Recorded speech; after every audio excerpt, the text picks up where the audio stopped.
Hi, welcome back to my channel. Today I will recap the movie titled The Imitation Game. In 1951, Manchester, England, Secret Intelligence Service headquarters receives news that Alan Turing's home has been robbed. The police seek out Alan to inquire about the burglary, but he arrogantly dismisses them, saying that they won't find the burglar. The police think that he is an irritating person, and as he refuses to cooperate, it raises the suspicion that Alan has something to hide. Later, Robert, the detective from the house burglary, discovers that Alan's records are classified. He is suspicious because he cannot understand why a math professor would have classified records. He then falsifies a paper and is able to secure Alan's records. Later, he informs his superintendent, Smith, that Alan's confidential military files are empty. They either have been burned or obliterated. Due to this, Robert believes that he is a Soviet spy. After a few days, Detective Robert is informed that they have found Alan's burglars. One of the men who robbed his house is homosexual, and so is Alan. Robert cannot believe that he thought Alan was a spy. Robert is also aware that it is still punishable to be homosexual in England. Back in September 1939, World War was declared in London and millions of families were relocated from their homes. A young Alan Turing arrives at intelligence headquarters disguised as a radio manufacturing factory. He is relaxed and keeps a straight face when Commander Denniston arrives. When the commander looks at his profile, he assumes Alan is a genius, since he has published a lot of scientific papers. Alan does not think of himself as a brilliant person and compares himself to Newton and other mathematicians who had accomplished much more by the time they were his age. When Denniston asks him why he wants to work for the British government, especially when Alan does not speak German, which is one of the requirements for the job as they have to decode German communications, Alan replies that he considers the German codes as puzzles and that language skills are not necessary. When Denniston orders his secretary to escort him out, Alan says Enigma, showing that he's aware of the top-secret program for which he is being considered. Denniston explains that Enigma is the greatest encryption device and the Germans use it for all major communications. Alan reaffirms that he loves puzzles and Enigma is the most difficult puzzle there is and he would love to solve it.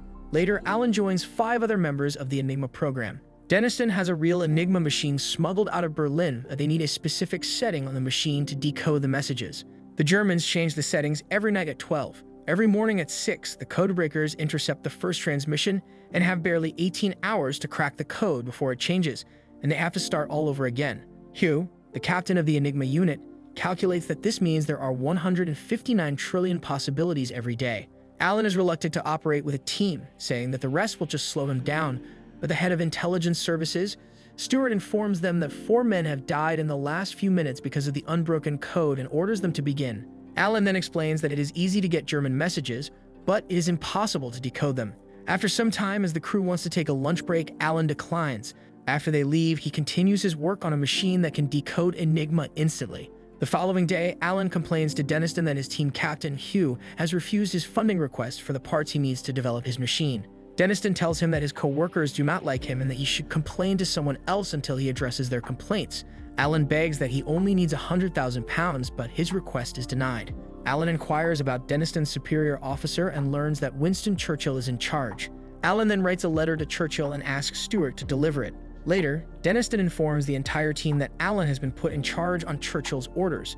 The first thing Alan does is fire 2 of his teammates for being terrible code breakers. Alan then decides to make a crossword puzzle to be solved in less than 10 minutes. A nationwide search for new talent is published in the newspaper. Those who solve the puzzle are asked to take an additional test. 2 people who solve this puzzle in less than 6 minutes will be considered for a position as a new member of the Enigma program. Just then, a woman named John raises her hand. She had solved the puzzle in 5 minutes, impressing Alan and Stewart. After the test is over, she and another person are hired for the position. A few months later, Alan's machine is set up when the parts finally arrive. But when John does not show up, Alan gets worried. He goes to her house and tries to convince her parents that she is essential to his work. John then has a private conversation with Alan. She argues that according to her parents, it is indecent to work and live among men. Alan realizes that her parents are listening, so he loudly advises her to work among women in the secretarial department.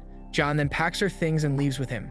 Alan then narrates that the British are starving. Every week, the Americans would send tons of food, but the Germans sent it to the bottom of the ocean. Every night at midnight, a bell rings, signaling that the previous day's efforts have been in vain. Hugh, frustrated, visits Alan, who is working on his machine named Christopher. Hugh grabs a wrench and tries to hit Christopher, but the others stop him. Hugh informs him that the machine is ineffective. Peter then tells him that his brother is fighting in the war, and they cannot help him because Alan is obsessed with the machine instead of code breaking. But Alan is convinced that the machine will work. Later, he retrieves a stack of Enigma messages and manages to avoid detection at the checkpoint. He makes his way to John's house and presents the encrypted messages sent by the Germans. one of which ends the weather report. When Alan returns the next day, he discovers the military going through his desk. Deniston then explains that there is a spy amongst them and shows Alan a telegram that was intercepted on its way to Russia. The commander suspects that Alan is the spy, but he denies the allegations. Later, John approaches him while he is working on Christopher and offers to take him to a pub. At the bar, she claims that it doesn't matter how brilliant he is. Enigma is smarter and Alan needs all the assistance he can get, but his team will not help him if they don't like him. He brings apples the next time he sees them, as John suggested, and then tries to be friendly.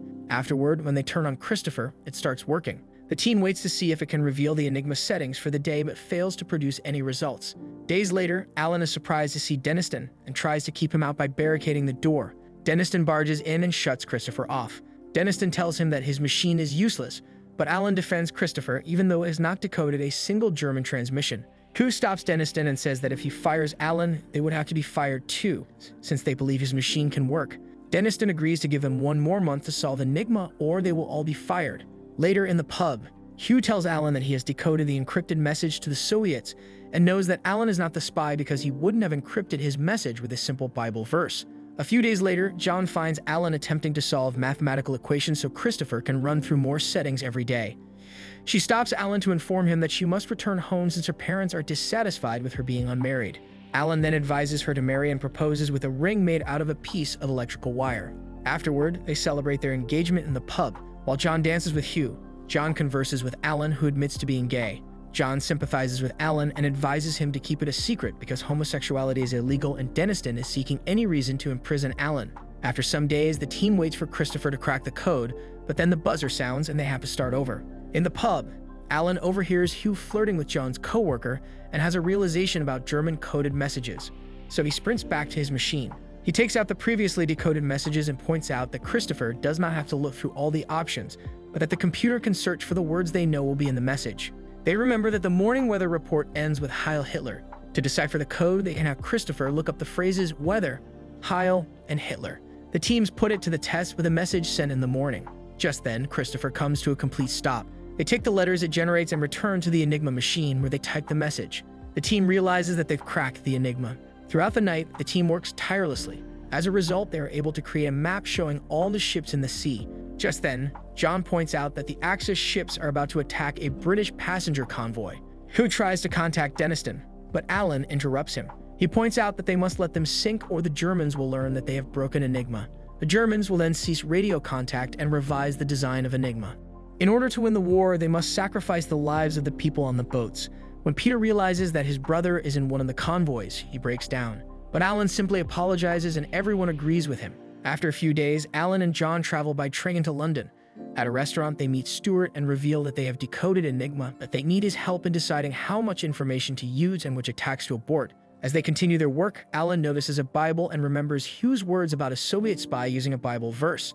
He realizes that John is the spy, but he cannot turn him into Deniston because then John would tell everyone that he is homosexual. Sometime later, he goes to meet with John, but her apartment is trashed and Stuart informs him that she is in military prison. That's when Alan reveals that John is the spy, but Stuart knew it all along. He put John in Bletchley Park and fed the Soviets false information.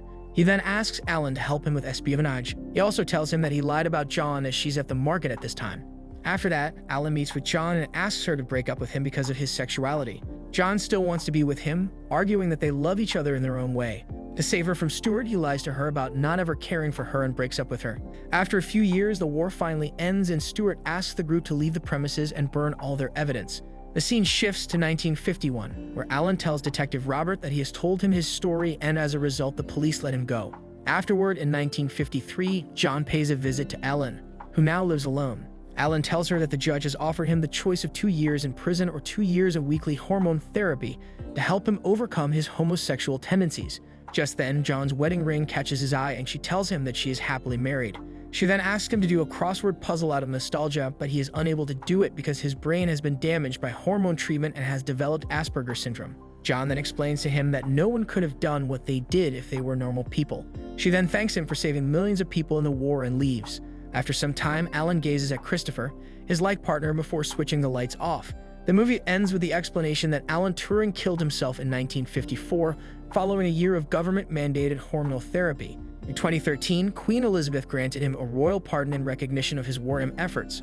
According to historians, solving Enigma cut the war by more than 2 years, saving more than 14 million lives. Thank you for watching our movie recap. If you enjoyed this video, please like, share, and subscribe to our channel. Don't forget to press the bell icon to stay updated with our latest content. See you in the next recap.